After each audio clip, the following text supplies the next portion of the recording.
Hey everybody, I'm Amber. And I'm Maddie. And we're Witches Talking Tarot. And today we are talking all about magic in the mundane. And by that, we mean the magical things that people do in their everyday lives or that we see in society all the time that have magical connotations that you don't know about. So you mundane people practice magic and you don't even know it. And we're going to talk about that today. Yes, I'm very excited for this one because there's so many things that people don't even realize, or maybe they know but they don't even think about. Right. I think the most famous one, arguably, because of the meme, the Morticia meme, I've seen it everywhere, which is blowing out birthday candles. People like, one. Yes, I see it everywhere. I haven't seen that as Morticia, but I've seen it as other people who are like, oh, you're against witchcraft, why don't you... But you're making wish on your birthday cake. Right, right. It is tradition, but it stems from ancient Greece, right? The origin of candles on cake stems from ancient Greece. The goddess Artemis, who is associated with the moon, people would bring round cakes, because, round for the moon, and they would put candles in it, the light to... represent the illumination of the moon. Oh, that's and they would leave that. Awesome. Yeah, I would do that now. Right? I do too. That's what I was thinking because they would leave it as an offering, and I'm thinking that's a great full moon offering. That's what I was thinking. Full moon. No, I have to say, I know this is really silly, but I do call the moon goddess Selene. I believe that's too. That's Roman, though, right? Well, so Roman is Diana, but also yes, I believe it is Roman to call the moon Selene, but the Roman version of Artemis, who is also associated with the moon, is Diana. But I also call the moon Selene. That is my favorite. Me too. Name. Well, I think I like it because when I hear Selene, I think the illumination. I think the shining. Yeah. No offense to Artemis. Love Artemis. Love her, but I just love the moon Selene.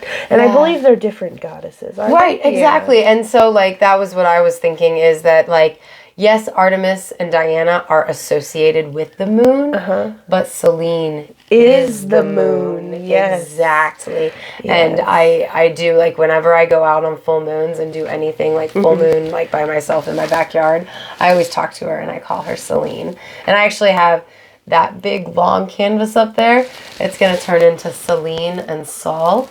And on one side, it's going to be the moon rising, and on the other side, the sun setting. Oh, that's going to be because, whenever we travel out west, it's, one of my favorite visuals. There's a certain time of day where you can see the moon rising and the sun setting, if you just look up in the sky. Oh, that's beautiful. It's fucking gorgeous. I love it. And I guess, conversely, in the wee hours of the morning, you can probably see the moon setting and the sun rising. Did you say it's in the desert? Out west, in Colorado, yeah. Oh, okay. Not the desert, the mountains. Right, well, and there is desert out there. Sure. Yeah, well, and I'm sure that scene that you're describing, when I see it in Phoenix area or, Tucson. Yeah, I wonder, next time I visit my dad, I'm going to have to see if it does the same. But, I was noticing it one time we were driving toward...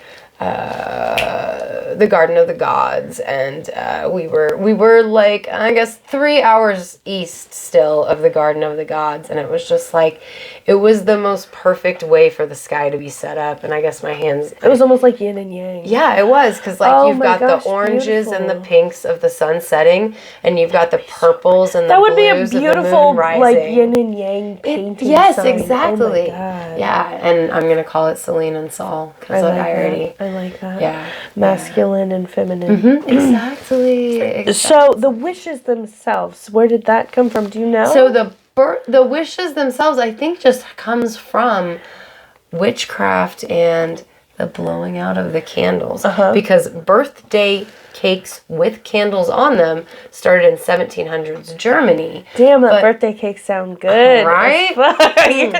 Got that #1 candle over there. I'm waiting until we have our 100th episode, and we're gonna have I'm thinking sprinkles. I don't even like. Love sprinkles. Oh, I guess Orion likes sprinkles. I guess so. Because I'm I don't eat sugar, you guys. I don't. When I'm not pregnant, I'm a sugar-free bitch. Right. But Orion, he's like. We have next week. We'll have cake to celebrate how well we're doing on our spiritual journey or something. Yeah, right. I like that idea. So, along with birthday wishes, another thing that we have nowadays, which kind of has root in witchcraft, would be wind chimes, and I believe they originated in China. I don't know around what time. You know, I'm not gonna lie. I'm not gonna pretend like I do know. But it was a long ass time ago. It was probably a long time ago, and it was to deter demons and other spirits from entering the house, which also sounds like a Southern tradition as well. Right. I was gonna say that's like the brooms on the porch to keep haints and spooks out.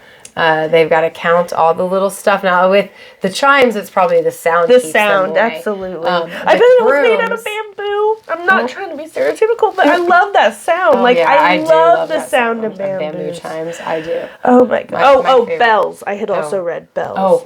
Oh yeah, absolutely. I can see that. And along with the, you move from the east back into the west with the, you mentioned the wind chimes by the door. Then there's brooms by the door, and as you've mentioned in previous episodes, iron by the door. Yeah, my grandmother does that. She has a kind of a southerny thing, right?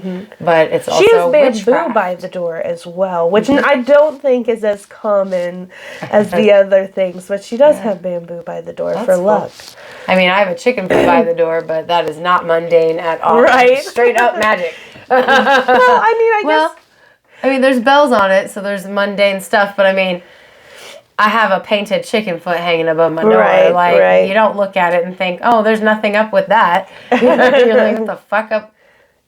They're like, okay. Bitch does not like chickens. So one of my favorite things, I love this. Do I do it myself while I'm married? I don't have to. I have done it as a child. I think many people have done it, which is the flower petal thing.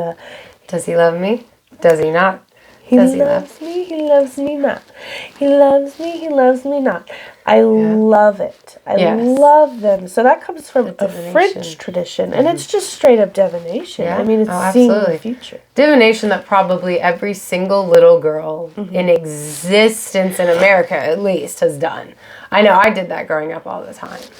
And granted, this is probably not witchcraft or any of this, but also growing up all the time, there was this joke, I don't know if it was still a joke, like when you were a kid, but people would take dandelions or buttercups, and you'd hold it under each other's chin to see if you liked butter. Yes! And if it was yellow, you liked butter, and if it wasn't, you didn't. Yes! And of course, it was always yellow because the shining of the fucking flower. What are those flowers? I always called them buttercups. I always called them buttercups. But sometimes people would do them with dandelions too, and I think it works as well. I haven't seen buttercups in so long. I haven't either. I thought I just didn't live anywhere that they were. No, they grow here. They used to. I haven't seen them in so long. Let us be clear. My favorite thing about buttercups is Alice in Wonderland, where they take a bite out of it. I'm pretty sure it's Alice in Wonderland. Maybe it's another cartoon from my childhood.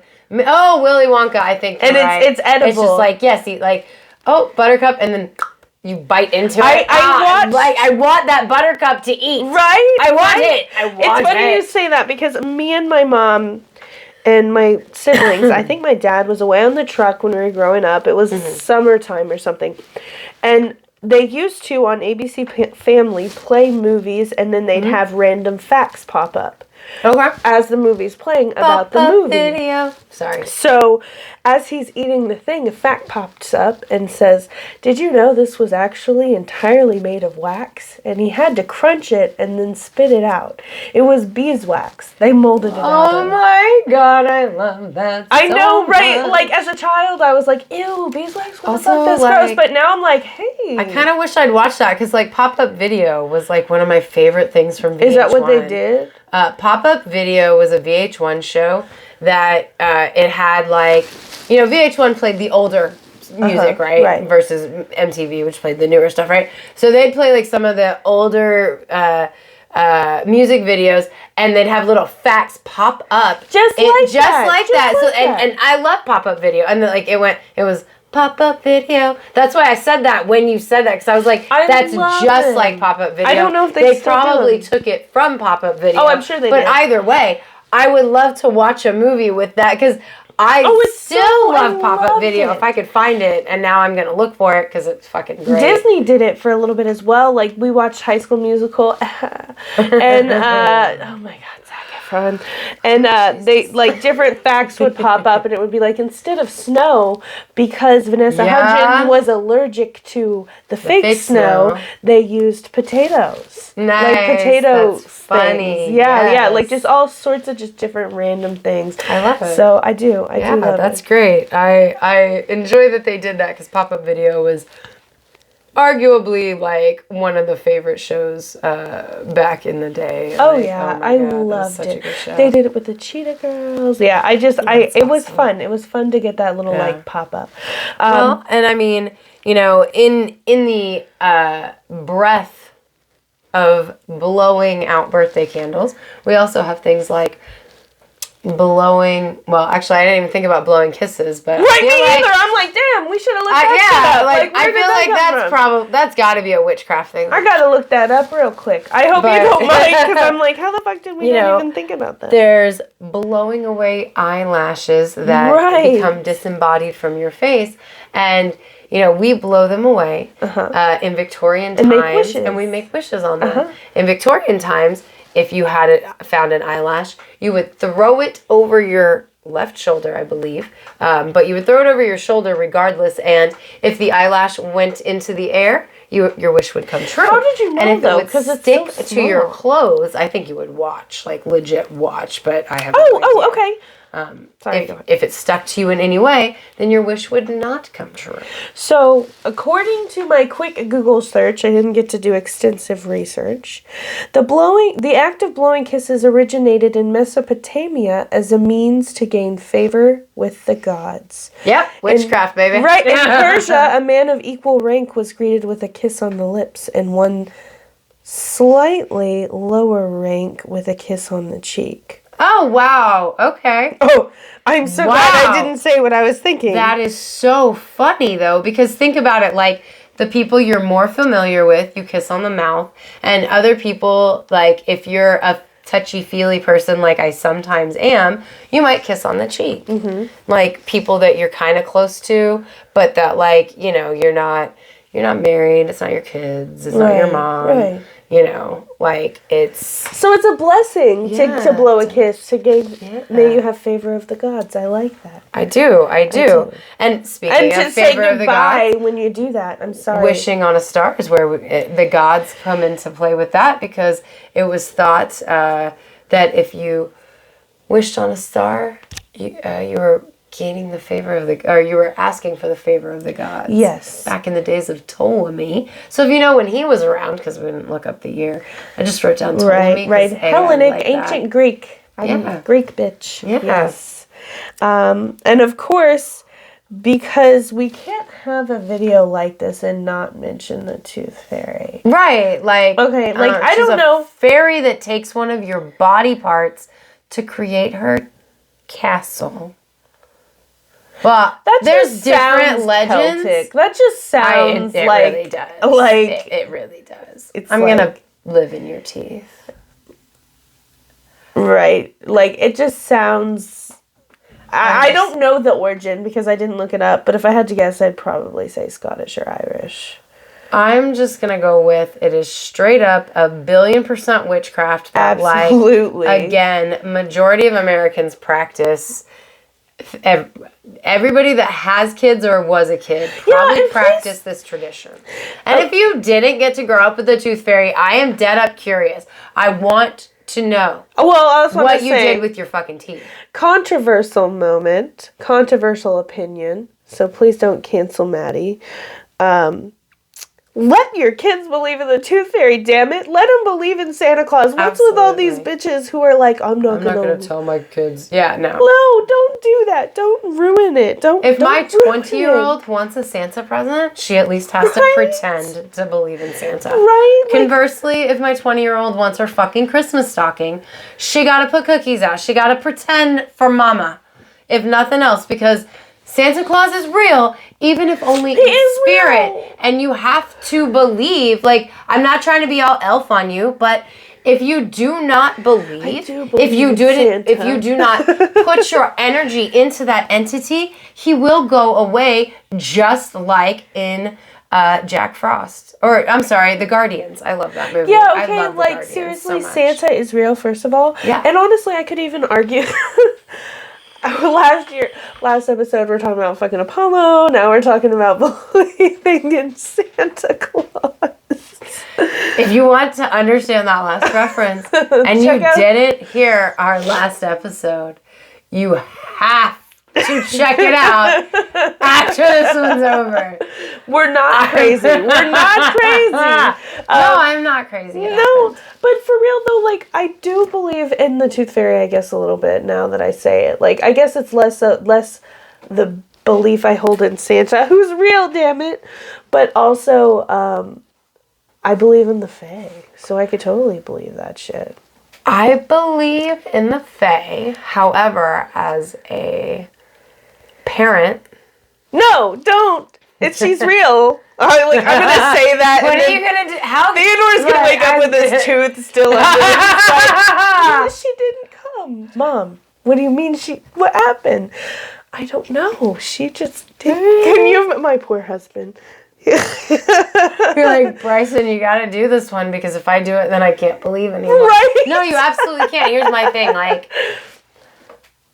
So, how do I put this into words? As a parent, you have to be the action. Right? Just like with Santa Claus. But you give the magic to the child. Right. And ergo, that fairy's magic is 100% real, for one. Thank you. Two, it's witchy as fuck to be clucking teeth. Like, I got teeth in boxes. My mama got teeth in boxes. Yo mama got teeth in boxes, whether you realize it or not. Right. Like... And I mean, I'm talking to you, Mr. or Mrs. Viewer. Like, yo mama and yo daddy got boxes of teeth and boxes of hair, and they witches, and they don't even realize it, because it is absolutely magical to collect these items, especially those of your loved ones. Oh, absolutely. Because, like, think about the locks of hair that are tied up with the nice little pretty ribbon. You know what I mean? Oh my gosh. Like, it's, you know, we used to send each other locks of hair to show our love. And why? Because our hair holds our essence. Just like you can braid protection into your hair, and you can braid things into your pleats, because your hair is energy. Think about your hair like antennas, guys. It's up here channeling all of the everything. That's part of why I don't dye my hair anymore. No. You say that, and I was remembering in my head, I was like, wait, did we have yes, it was the mermaids episode. Never mind. I was talking about why hair is on our heads, and then, we did have an episode about that. Check it out too if you haven't. But it is though. Hair is it's power. And I think we don't even realize that we hold hair at that highest standard. But I don't know about you, but one of the most degrading things, and it makes me cringe watching it on television if I watch it on TV or something, is when someone's hair is forcibly cut against that person's will. It's there is something very traumatic about that kind of an event. Even though hair will grow back, it's still your power. And there are, I believe in actual real life ancient times, but I know in fantasy novel ancient times that I've read books about, like, hair signified power. If you were of a low class, you couldn't have long hair. Right, of course. You had... Well, fucking Drogo. Like, I mean, this is fantasy, exactly, but he had the longest hair of all the calls. But that comes from somewhere, right? Because hair holds power. And so when you cut your child's first lock of hair, first lock of brand new newborn hair, and you save it. Think about the power and purity that is within that.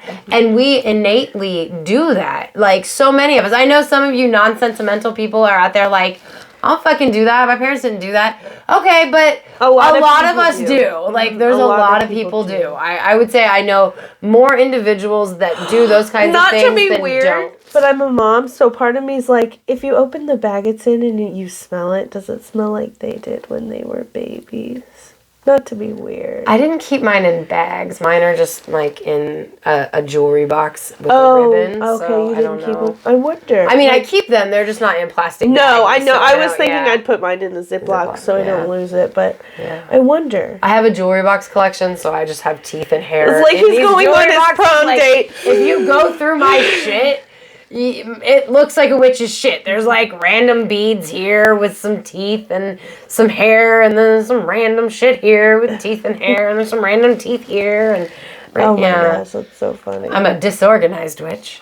Well, yeah. You know, like it is really degrading to have the hair cut. I think. I think it's because so much personal power is held with it, not just associated, but it is held within, and it's one of those innate things that like we don't even realize why we value it, like you said. Right. But it's because at some point in our history, we did understand how powerful the hair is. Well, you know, and there's these videos on social media that just make me so sick of either parents forcibly cutting their kids' hair because they got in trouble, or, you know, just different people getting their hair cut.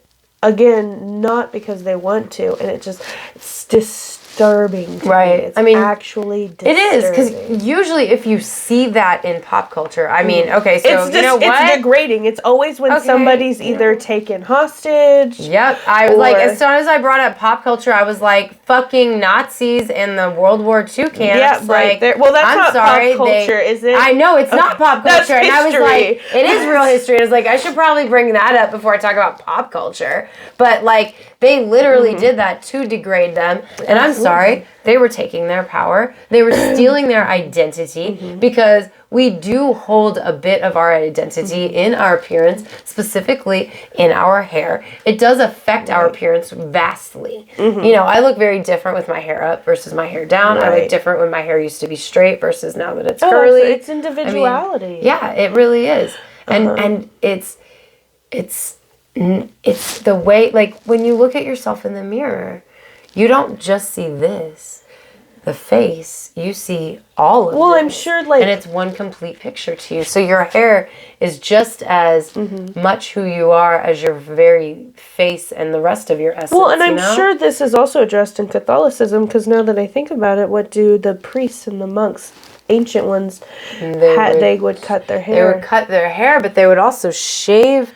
right here to expose their cone to the wider world, which I only think of that. I've never thought about it like that before until you mentioned their hair, because I'm like, it's like when we put a witch's hat on to amplify our power. I wonder if that's do they take the hair off to have better reception or projection? I have no idea, but I saw it in real life once. I know. I know. It's but I don't know, like, I just go, like, saving locks of hair and saving your kids' teeth through tooth fairy actions and belief in tooth fairy. And maybe you don't have very much witchcraft. Witchy intention. Yes, but it is 100%.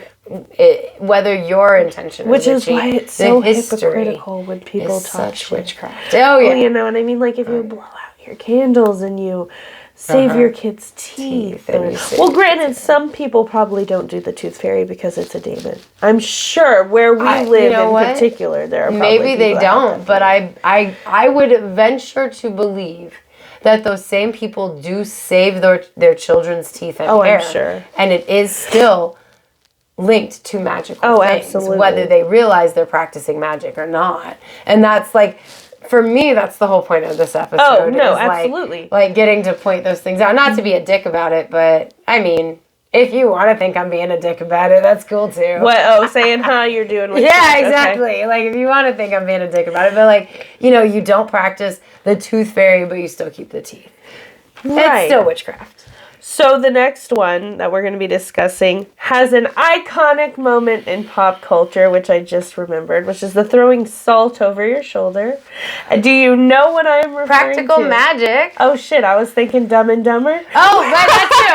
Sorry. Always throw salt over your... Yeah, Dumb and Dumber has the better one. sorry. I mean, both. Yeah, so we got comedy and dramedy. He's like, bro, no, you gotta throw the salt. Whack! He's like, kick his ass. God, I love this. Throwing salt over the shoulder was such a plot mechanism in that movie. It was. But think about it, because, like, isn't that how the hitman, like, was able to approach them? Yes. And, exactly. like, oh, shit, you're the guys we're looking for, essentially. That shit was just so funny because that guy was so fucking pissed. And it's just like, why did you throw the whole fucking Because he's dumb. Or, no, he's dumber. The other guy's dumb. Right. I think that was Eddie Murphy who did it. And then he is... Wait. Oh, not Eddie Murphy. Who the fuck? What the fuck? I was Jim like, wait a Carrey. They don't even look alike. That was... I wish they did. No. Yeah, well, that was Jim Carrey, and that motherfucker thought it was the other guy, the blonde. The blonde guy. Poor Jeff Daniels.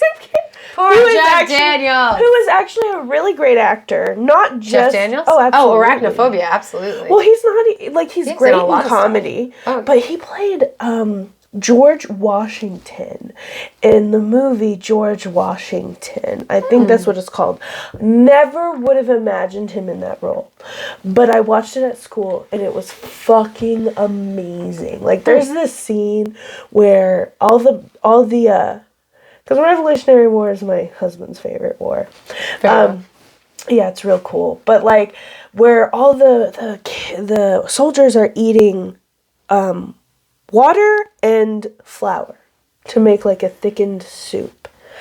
And they're like, no, you gotta eat, George Washington, you gotta eat, you know, you're the guy. And he's like, nah, I'll eat when my men eat. Don't know if it really happened, but damn, I get goosebumps when that actor says that. Oh, it was so cool. I might check that out, because I love him in Arachnophobia, the movie about spiders. Yeah, I love that movie. Dude, when what's his name's in it? The guy, the bigger guay, the guy. John Goodman, he's the exterminator, yes! Like, I saw Arachnophobia, I was like 7 or 8 years old. Was it terrifying? My babysitter, my brother is now arachnophobic. Because if I was 7 or 8, he was 9 or 10.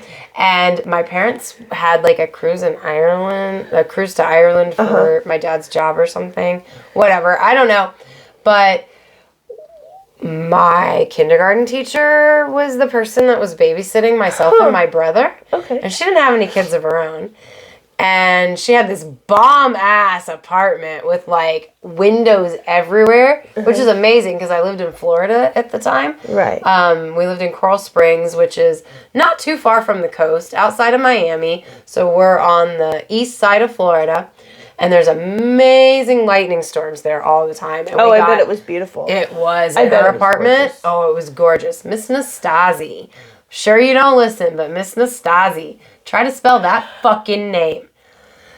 That was my kindergarten teacher's name. I had to learn the name What Nastasi. nationality is that? That's not I Jewish. didn't think it. I don't know. I hear Nastasi. I'm like, that's not Jewish. That's not Italian. That is Eastern European of some It's gotta form, be. I'm sure. like... Maybe it's Greek. Well, Bryson worked with this one guy whose last name was literally like... it was the most Italian last name I'd ever heard.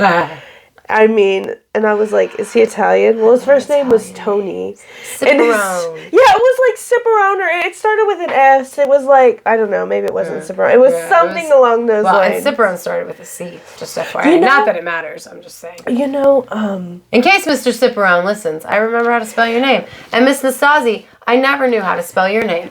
But she took me to see Arachnophobia, and she got me gummy bears. And her boyfriend was with her. Like, so they took me and my brother out to the movies. We're watching Arachnophobia.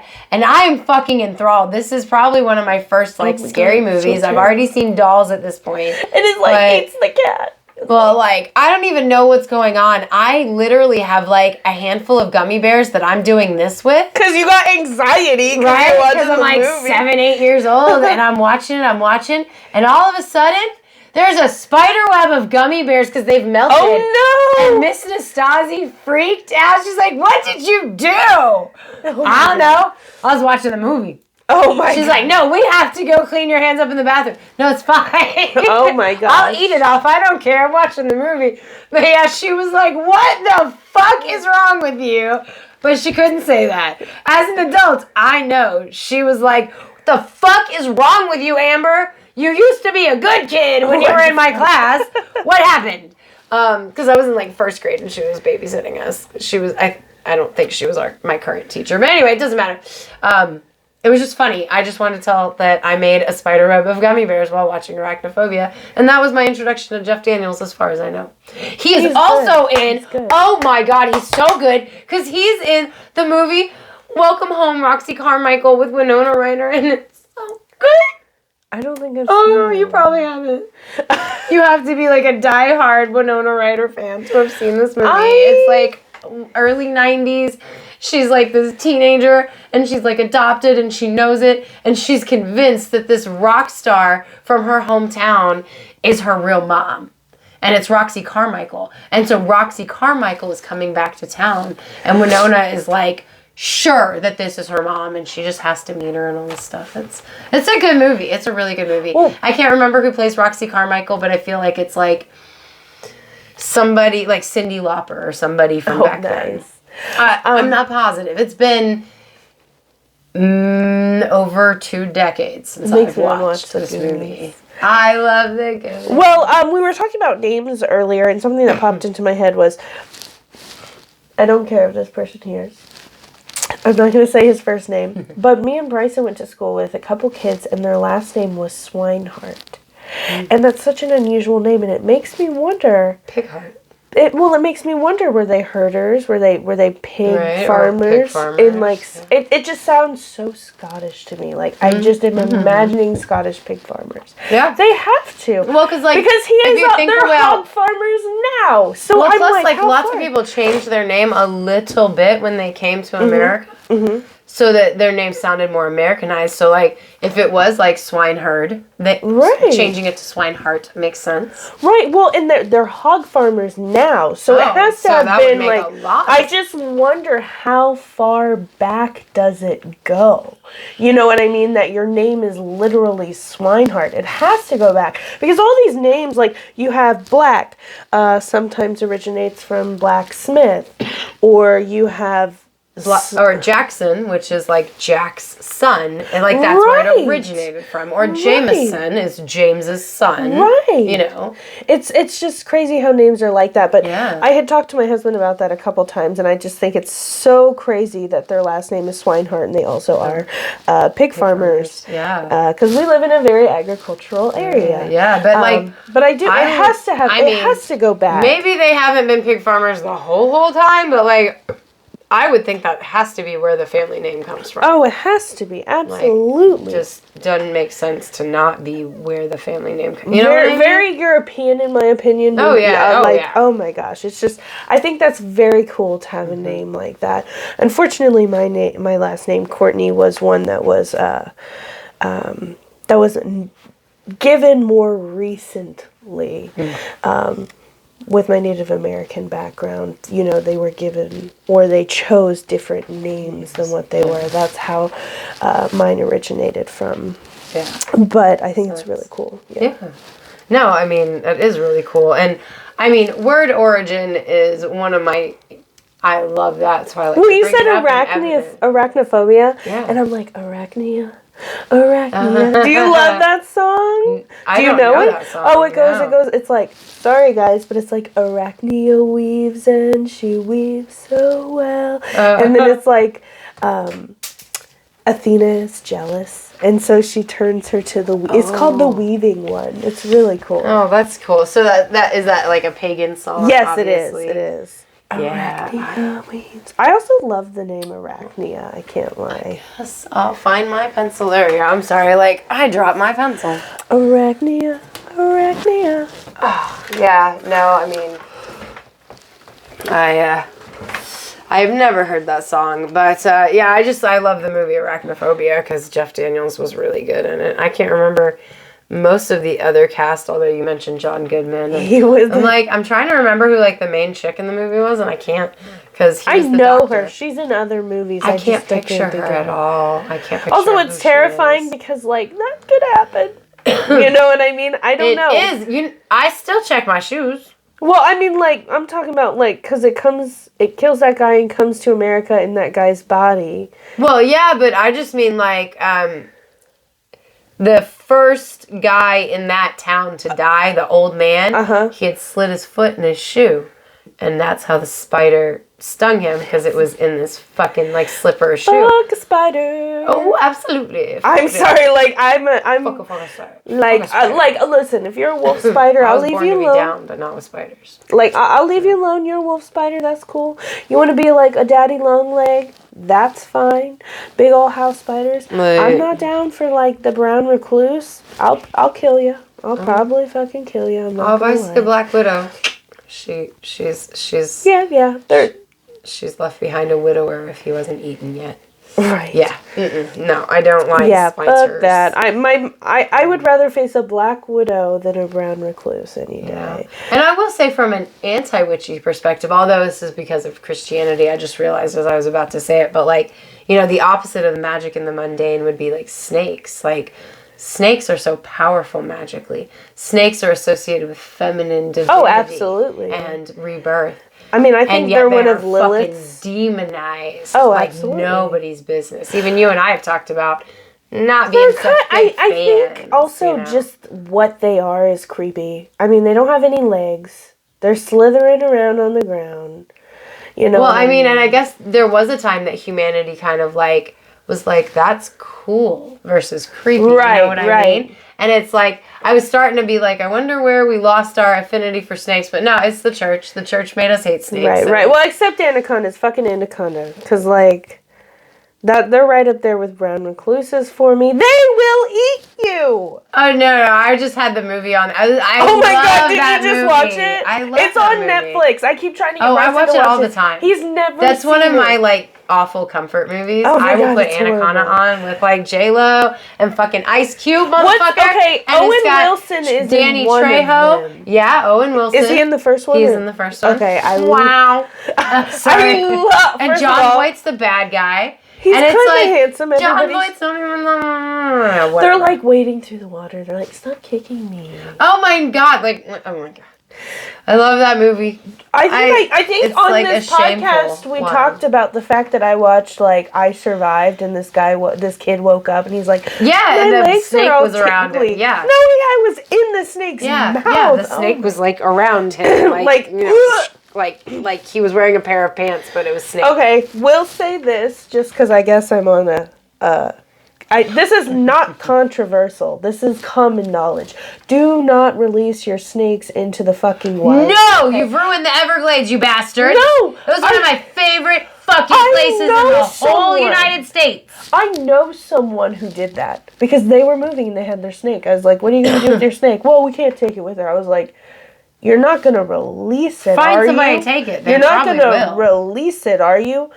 Well, what else would we do with it? Well, first of all, it's fucking December, you fucking murderer. Well, or beyond it would that, hibernate or whatever the fuck it is. Like, you can't release predators of any kind into an environment that is not prepared for that predator because the prey animal... cats. Yeah, I mean... This is why Corey hates cats. I know, it's true. I love cats, but they are a terror. Oh, yeah, he hates cats. But he doesn't hate indoor cats as much as he hates outdoor cats. Oh, they're horrible. Because my husband really likes birds. Oh, my God. They're not real. Not just... look for future episodes. Yeah, right? You know... the birds. Cats aren't as bad as snakes, but not only that, you release them in the summer, they breed with other fucking snakes. They create hybrids. Okay, so think about this. When snakes eat all of the smaller, like, rodent whatevers, right? Things that eat bugs. Oh my God. The bug population thrives. Disease starts thriving. Not only that, but other, like, the vegetation that these animals that the snakes are killing, it gets out of whack because nothing's taking care of it that would normally be living off of it. And from the same lens, you can't release a prey animal into an environment that's not prepared for that prey animal. If you release rabbits out into an area that's not prepared for rabbits, they can decimate a fucking field in no time. Oh, absolutely. Did you know? If they don't have natural predators in that area, or the predators aren't prepared for those, you know what I mean?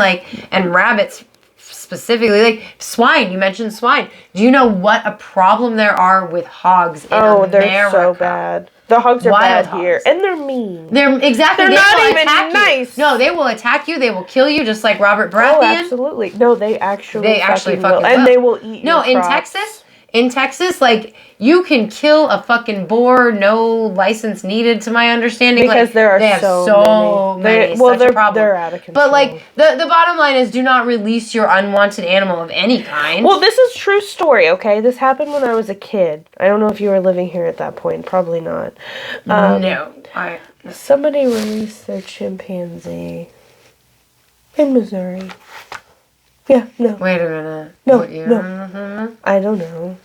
I remember it happening when I was a kid and it was on the news. And who the fuck in their right mind's like, go, be free, it's Missouri. To a fucking chimpanzee. Who does that? Chimpanzees that eat meat, guys, and they eat live meat just as much as they eat dead meat. Yeah, first of all, chimpanzees are kind of fucking crazy. Yeah, have you never heard about Travis up in New England? Oh my god, not a fan. Second of all, he's killing my friend. I'm sorry. I watched that documentary. First of all, that dumb bitch. I'm sorry. I'm glad she got money because that dumb fucking bitch just ran and hid in her car before, she eventually stabbed it. And at that point, she had abused that animal. She had left it in its room. According to the documentary, her husband died. She got very depressed, so she left it in the house, left it in its room. Couldn't she not handle it on her own too, though? Yeah, I don't know. I know, it got Travis got wouldn't. They were taking him on a drive through town. Yeah, he jumped and went on the cars and shit. And they could not get him back in the car on their own, and that was when her husband was alive. So I'm not saying she was right for leaving him in the room, but I think she left him in his room because she couldn't fucking handle it. Which is why you don't own wild animals. Which just completely not telling you how to live your life, but leave nature alone, you motherfuckers. Right, which completely isolated him. Amber's the crazy one, sorry. Which made him vulnerable to seeing other people, so he'd be terrified. Something happened, I don't know. She couldn't get a hold of him. That bitch gave him Xanax. I'm sorry. According to the documentary, he was really stressed out. So she gave him half a fucking Xanax to calm him down. And this is what happened. First of all, Xanax. It's a chimpanzee, guys. Full Xanax, bitch. Not even a football. A football's not enough, guys. You got to do a whole bar. She gave him whatever the strongest color is. I never did Xanax. So I don't know. I'm not a Xanax person, but she gave him drugs that he wasn't supposed to have because he was already freaking out, which is why the friend came over, because he was freaking out and because he was having a Xanny trip like poor Kaylee Anthony. Oh, sorry, took it back a couple episodes. Who's Kaylee Anthony? Casey Anthony's daughter. Oh, or she was. She had medication in her system. So Zanny, the nanny. Uh-huh. That was probably Xanax. Casey was probably giving Kaylee Xanax to knock her out so she could go party. And she would tell people that Kaylee was with Zanny the nanny. And that is so after Kaylee disappeared and the whole police thing police finally got involved after her parents were bitch, have you never heard of melatonin? Damn. I guess not. No, she was a party girl, so she gave her kid Zanny. Then she was her name's Zenaida, but everybody calls her Zanny. Zenaida? Nice try, right? Bitch. Yeah. Zanny is the street name for Xanax. Exactly. What the fuck? You couldn't even be you thought you were being clever, but really her name's Zalonda. Right? Yeah. And this bitch Zenaida, whatever the last name was, the police could not find that this woman even existed. Wow, that's fucked up. Yeah, so I'm sorry, bad Kaylee Anthony reference. But Casey belongs in jail. Fuck you if you're listening. Dude, if you're our Florida listener, I hope you die. You know what? Gonna lie. Was that wrong of me? No, it's Casey Anthony. It's Casey fucking Anthony. I'm not gonna lie. Yeah, if you're our viewer who's not Casey Anthony and you're offended by that, please let me know and I will care. I remember when the Casey Anthony trial was like everywhere. I didn't pay attention to it. About the same age as Gia. I didn't pay attention because I was younger. I did because I had a kid the exact same age, and I was like, how could you? Makes me sick. Yep, same. I love my baby. I'm gonna go home and kiss him. That's what I used to watch that news coverage and fucking cry because I was like, how did you fucking do that? Because you're like, baby hormone. I truly don't get it. I love my son so much. I love him too much. My husband calls me a smother. And I mean, there's like, I don't want to sound like I'm defending her, but there's more to the story. Like, she didn't want to have Kaylee. She basically had Kaylee because her parents were like, no, you're going to have the baby. And then her mom, like, essentially she felt like her parents, like, cared more about her kid than they did her. Which maybe is accurate, but also, bitch, like, you killed your kids, so maybe they had a right reason for caring more about her than you. Yeah, I don't know. That's crazy. Anyway. I can't believe she got away with that. Yeah, I can't either. Fuck the media. Fucking Jose Baez and everybody else. I just saw, the only thing I saw in the media, again, I was younger, was that she was fucking guilty and that nobody was a fan of her. Nobody liked her. Yeah, but that partly, you'd have to look into it more. I haven't, because I was so, like, I wasn't like a baby when it happened, obviously. Part of when the media crucifies people, like, it makes it hard to try them, right? There was a lot of stuff that wasn't admissible in court because of XYZ. And then again, there was Jose Baez who was fucking her, and she was never going to stay put away for it anyway. At least not for a while. At least not for until another trial. How she got off innocent, I don't understand. I don't get it either, because her car smelled like dead body. But again, I think that's where... And there was dead trash. Well, because also her parents kind of flipped shit, because, like, they flipped. Like, they did a 180, because it was like, okay, well, now we know our granddaughter's dead. We can at least salvage our daughter. So, like, they were no longer helpful. And then Casey said that her father sexually molested her in childhood. And then Casey, during the actual court, part of her fucking defense was that Kaylee fell in the pool, and it was actually like her dad was the one home with Kaylee when Kaylee died, and they hid the body and all this other stuff. So she basically gave a very plausible story about how this man who's abused her whole life was the one responsible for her child when her child died, and when he said that they weren't gonna, go to the police or whatever, she just did whatever her dad said, if I remember correctly. Wow. Her dad didn't talk to her for a while, to my understanding. I don't know if her dad does talk to her still, but her mom does. To my understanding, from the last thing that I saw, Casey Anthony, her mother talks to her, her father doesn't, and they are still married. Jeez. Don't know how you make that shit work, but hey, more power to you, Anthony's, because you have the biggest uphill battle ever. And if you are Florida listeners, I guess I'm sorry that I said that about Casey, but just not much. Probably not. Yeah, probably not. But, one thing that I want to bring up in the magic and the mundane for all of our mundane listeners is, we've all done it. We've all done it, even though I don't do it anymore because of my epiphanies, but picking your nose and chewing it. That's what that reminded me of. No. I don't eat my boogers. My son, however, we're working on that. Well, that's pretty natural at that age. But I was going to say, you're walking along and you look down and you go, oh, that's a nice rock. And you reach down and you pick it up and then you take it with you. You put it in your pocket or you hold it in your hand and you enjoy your nice rock. Or if you're a beach lover like me, you're walking down and you go, oh, I like that seashell. I'm going to pick it up and take it home with me. That's witchcraft. You don't know it, but it is. That's nature calling to you. You don't know it, but it is nature calling you. So I want to throw that one out there because I think nobody but witches really think about that. But that is magic right there. Absolutely. It's magic in nature. Well, I definitely wanted to add, because I think there's only two other things that I wanted to mention, but something that I learned back when I was making my love chicken Kiev for my husband for our Valentine's dinner. And I was looking up the different magical connotations of all the ingredients, and parsley was one of the ingredients, and I learned that parsley, which is commonly found on your plates in your restaurants and not at home so much, but in a restaurant plate, especially in the 90s, there was that big thing of parsley, and everybody's like, why? Magic, that's why. People put parsley on plates, not as part of the meal, but just on the plate for protection purposes.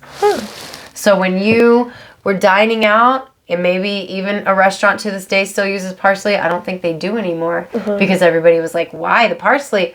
There was a reason for it. It was tradition, and it was for protection.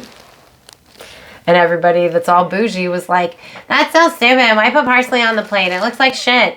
It was for magical protection, you motherfuckers. Right. I just love that one because, like, we don't do that anymore. And it's because everybody was like, that's stupid.